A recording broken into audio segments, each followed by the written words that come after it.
नमस्कार। समय संवाद में आपका स्वागत है। मैं हूं सर्वेश कुमार सिंह। 15 नवंबर को प्रधानमंत्री नरेंद्र मोदी झारखंड में थे। झारखंड से उन्होंने कई योजनाओं की शुरुआत की है। आदिवासियों के लिए लगभग 24,000 करोड़ रुपए की परियोजनाओं का उन्होंने शिलान्यास शुभारंभ किया और इसके साथ ही आदिवासी जनजाति समुदाय के लिए भगवान की तरह पूज्य बिरसा मुंडा की जन्मभूमि से उन्होंने एक यात्रा की भी शुरुआत की। इस यात्रा को हरी झंडी उन्होंने दिखाई और इस यात्रा का नाम है विकसित भारत यात्रा, विकसित भारत संकल्प यात्रा। ये यात्रा यूं तो केंद्र सरकार की योजनाओं को लेकर गांव-गांव तक पहुंचने का एक अभियान है, लेकिन ये यात्रा पिछले दिनों जब शुरू करने की घोषणा हुई थी तो इस यात्रा पर विवाद भी हुआ था। ये वही यात्रा है जिस पर विपक्ष ने तमाम तरह के सवाल उठाए थे और ब्यूरोक्रेसी के राजनीतिक इस्तेमाल की बात कही थी।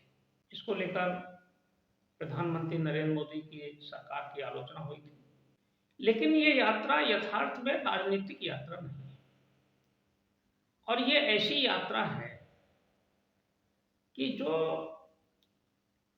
15 नवंबर से इसको शुरुआत हुई, 26 जनवरी तक चलेगी, यानी कि गणतंत्र दिवस तक ये यात्रा चलेगी।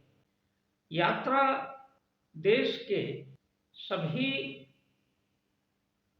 794 जिलों में जाएगी और देश की लगभग 2.5 लाख पंचायतों तक पहुंचेगी। यात्रा में जो रथ जाएंगे, यात्रा रथ योजनाओं को लेकर, उनके साहित्य को लेकर, उनके साथ जो जानकारी देने वाले लोग होंगे उनको लेकर, उनका नेतृत्व रथों का केंद्र सरकार के संयुक्त सचिव स्तर के अधिकारी करेंगे। ये यात्रा ऐसी यात्रा है जो 2024 का परिदृश्य बदल सकती है, क्योंकि इस यात्रा का जो मूल उद्देश्य है वह राजनीतिक नहीं है। यह बात अलग है कि ये लोकसभा चुनाव से ठीक पहले यात्रा निकाली जा रही है, तो उसको राजनीति से जोड़ा जा सकता है और विपक्ष का काम है कि सवाल उठाए। विपक्ष सवाल उठा सकता है कि इस तरह की यात्रा राजनीतिक यात्रा है और ये चुनाव से पहले की जा रही है, लेकिन जो जानकारी सामने आई है उससे पता यह चलता है कि ये यात्रा जनहित की है, जन उपयोगी है और आम जनमानस में जो उनकी मूलभूत आवश्यकता है उनकी पूर्ति करने वाली है। इस यात्रा में जो रथ जाएंगे तो गांव-गांव पहुंचेंगे, पंचायतों में पहुंचेंगे। वहां वो लोग दो काम करेंगे।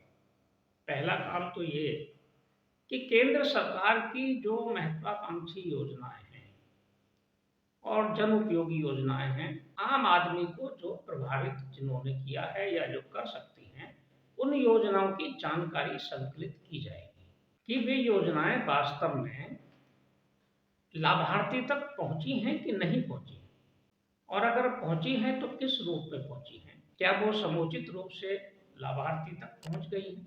इनमें कई प्रमुख योजनाएं हैं और अगर नहीं पहुंची है, लाभार्थी को अगर योजना का लाभ नहीं मिला है, तो जो अधिकारी और कर्मचारी इन रथों पर तैनात होंगे वे मौके पर ही गांव में ही उन योजनाओं से संभावित लाभार्थी को या पात्र लाभार्थी को जोड़ेंगे और उनको उस योजना का लाभ पहुंचाएंगे, यानी कि 100% संतृप्तिकरण करने का काम योजनाओं का इस संकल्प यात्रा के माध्यम से किया जाएगा। विकसित भारत संकल्प यात्रा में यह काम होगा।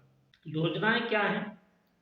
योजनाएं प्रधानमंत्री नरेंद्र मोदी ने बहुत सारी नई और कहा जाए नवोन्मेष की योजनाएं शुरू की हैं। इसमें स्वच्छ भारत अभियान है, उज्ज्वला योजना है, प्रधानमंत्री किसान सम्मान निधि है और प्रधानमंत्री आवास योजना है। ऐसी अनेक योजनाएं हैं जिनका लाभ ग्रामीण स्तर तक पहुंचाने का प्रयास हुआ है। विद्युतीकरण है, पेयजल के लिए जल जीवन मिशन है। इन सब योजनाओं की जानकारी संकलित की जाएगी और उन योजनाओं के की खामियां भी पता चलेंगी और उनसे लोगों को लाभान्वित भी किया जाएगा। इस योजना से अगर ठीक से अगर इन योजनाओं को इस यात्रा ने ठीक से क्रियान्वित अगर हो गई और 100% संतृप्तिकरण अगर हो गया तो देश की एक बहुत बड़ी आबादी यानी कि लगभग 80% आबादी केंद्र सरकार की योजनाओं से लाभान्वित हो जाएगी और वो लाभार्थी की श्रेणी में जाएगी। ये बहुत बड़ा लाभार्थी वर्ग होगा और इस लाभार्थी वर्ग के पास जब सरकार पहुंचेगी तो आम आदमी के मन में एक विश्वास जगेगा, भरोसा जगेगा कि सरकार उनके लिए प्रति सचेत है और सरकार उनके हित के लिए काम कर रही है, सरकार उनके संरक्षण का कार्य कर रही है। एक तरह से ये सरकार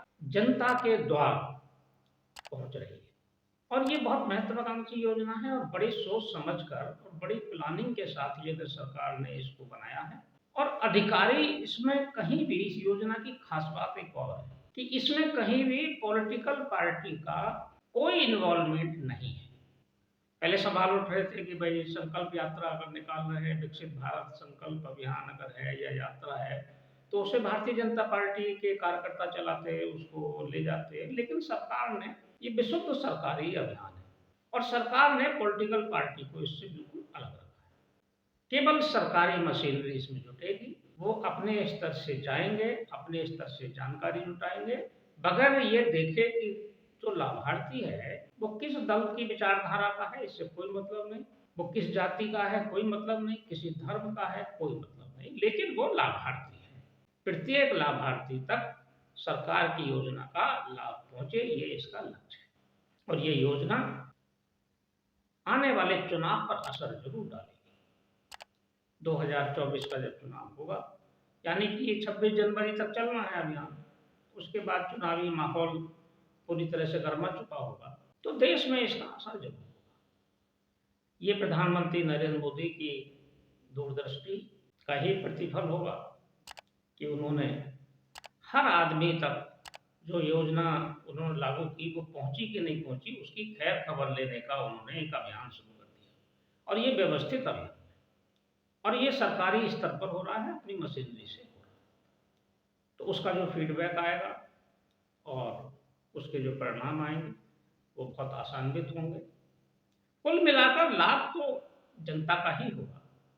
राजनीतिक लाभ होगा कि नहीं होगा, होगा तो स्वाभाविक है, कुछ सरकार के प्रति लोगों में सहानुभूति तो आएगी, जागेगी, लेकिन कुल मिलाकर योजना का अंतिम व्यक्ति तक उसका लाभ पहुंचे, उसका उत्थान। एक तरह से ये दीनदयाल उपाध्याय जी के उस सूत्र वाक्य और उस सपने का ही प्रकटीकरण और प्रस्तुतिकरण और उसका कहा जाए क्रियान्वयन ही है। अंत्योदय शब्द उन्होंने दिया था, अंतिम व्यक्ति का उदय, यानी कि अंतिम व्यक्ति तक अगर लाभ पहुंचेगा, लाभान्वित होगा, अंतिम छोर पर बैठा हुआ व्यक्ति तो ये अंतिम व्यक्ति का उदय माना जाएगा, अंत्योदय का क्रियान्वयन माना जाएगा। देखते हैं क्या परिणाम आते हैं। समय संवाद में आज बस इतना ही, कल फिर मिलेंगे किसी एक खास विषय के साथ। तब तक के लिए मैं सर्वेश कुमार सिंह आपसे विदा लेता हूँ। नमस्कार।